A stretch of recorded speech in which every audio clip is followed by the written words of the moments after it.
প্রিয় দর্শক, এই যে গাছটি দেখছেন অবহেলায় অযত্নে কি সুন্দর বেড়ে উঠেছে, কিন্তু আরও সুন্দরভাবে দেখায় আপনাদের।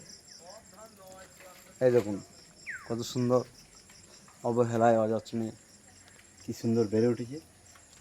এই গাছটি হলো আসলে খুব সুন্দর একটি ঔষধি গুণসম্পন্ন গাছ।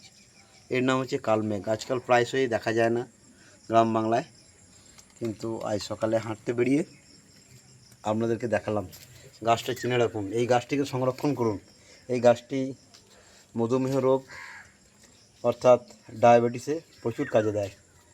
আপনারা এর গুণাগুণ সম্পর্কে কোনো গুগল সার্চ করতে পারেন এবং কোনো বইয়েতে পড়ে নিয়ে এর ব্যবহার করবেন।